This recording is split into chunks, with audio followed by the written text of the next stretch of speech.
when it comes to female health in general, you guys basically are responsible for reproduction. You guys are the nurturers, the carers. You have to be aware of your situation and your body. Sometimes, if we are the caregivers, that means that we have to apply them care. Anything that basically provides contraction, whether or not it's internal or external, because remember the cramping is the body trying to, so that's called contraction. The body sends you warning signs and signals that something is happening. And as older women and experienced women, you guys know before the storm, you guys get warning signs. I'm starting to feel this way. I'm starting to feel that way. That's your body sending you signals that something is happening. Hello, you're watching Here's to Health. Ladies, this one's especially for you. And gentlemen, stick around because understanding this will make you an even better partner, father, or friend. Today, we're pulling back the curtain on female health across every life phase, from first periods to menopause and beyond. That's why it's going to be a two-part episode. Because here's the truth. A woman's body isn't one blueprint. It's an ever-evolving masterpiece. And while I'll take the lead today, I'm so glad to have Anthony Pereira here too, because men who understand this, gold. Welcome back, Anthony. Hi, Anne. How are you? Excellent. We are very, very excited for this episode. If male hormones run on a 24-hour cycle, female hormones, they're more likely a monthly symphony with 4 distinct phases every cycle. This is what I just kind of heard about. Maybe you will shed light into these 4 phases. So I hear about menstrual, follicular, ovulation, and luteal. So these words are a little bit foreign to me. I don't know if you can shed some light because I know there's it's always cyclical.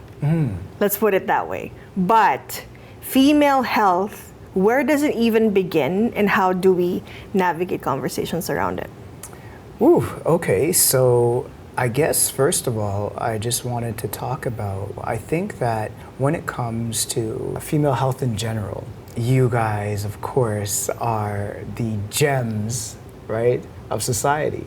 Sorry, men, but when it comes to that debate on who's the greater sex, well, I mean, you guys basically are responsible for reproduction. You guys are the nurturers, the carers, right? You guys are the backbone, right, of society.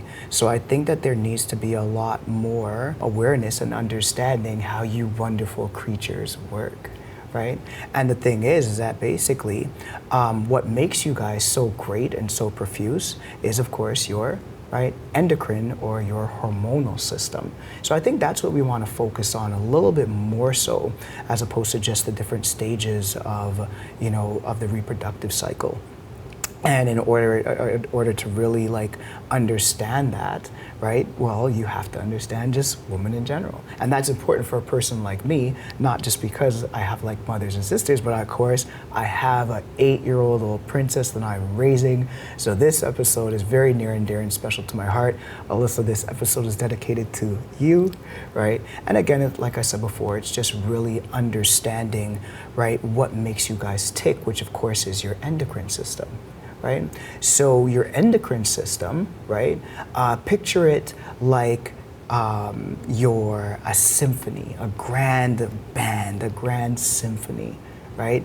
And all the different instruments are your hormones. So the conductor, right, is basically trying to make sure that they all play in harmony and they all play in union to get you ready for the 2 major grand symphonies that you'll have in your life, which one is puberty and the second one, which is menopause, right?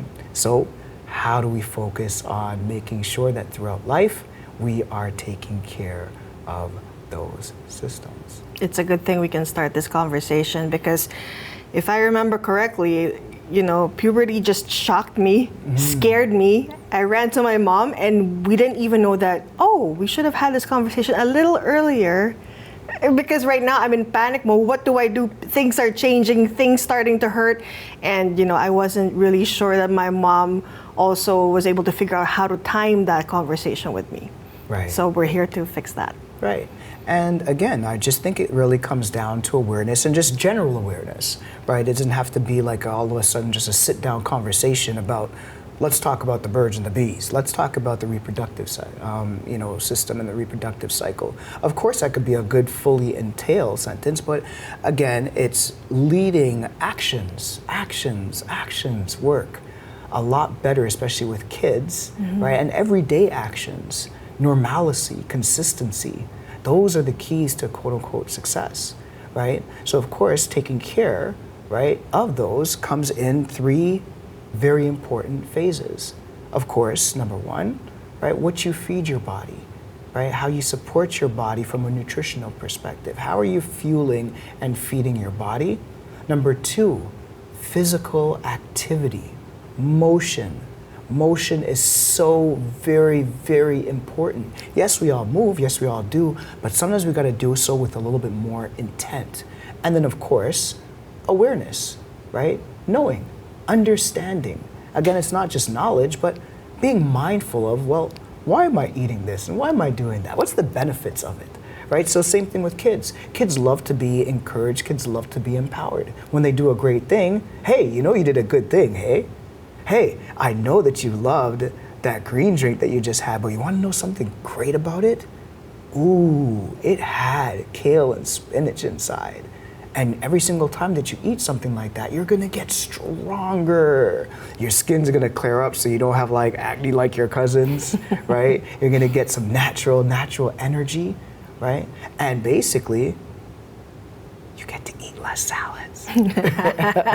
And these are stories that they can repeat to their friends, to their besties, right? And it's easier to digest and also to replicate. Yeah, and so again, it starts from a very young age. It starts with a young age because, the things that you do today will affect tomorrow. Another thing I would want you guys to really focus on is take, for instance, your system being almost like a bank account, okay? Almost like a bank account. So when you do positive things like eating well, right? Motion, activity, exercise, working out, sleep, good mental health, you are making deposits into your account. Now again, life is about balance, right? Sometimes we're not going to get that sleep. Sometimes we're going to go and overindulge, or we're going to have a little bit too much dessert. A little bit too much dessert. We're not going to be active. It's not going to be one of those weeks, right? We need to rest during our phases, right? So again, everything is about balance. But then what you're doing is you are taking away. And the thing is that when it comes time to make a big purchase, or when there comes time to have a big event, you want to have a surplus as opposed to a deficit, yeah. Or a negative. Okay, so that's why balance is really good, right? And so again, that's what you got to think of. So again, every single time, right, you eat healthy, every single time you're active, every single time you do something positive and good for your body, you're making deposits. So how can we make more and more and more and more deposits and less withdrawals, right? That's what I'm teaching, of course, like my daughter from that particular perspective, right? Okay, so you have 2 withdrawals today. You have 2 withdrawals. Okay, Daddy, I'm going to, sure, no problem. That's against your 2 withdrawals. And again, that's so very important, especially learning that, because you have to get ready, right? Women have 2 very important, like I said before, symphonies. And that, of course, is puberty, right? And then, of course,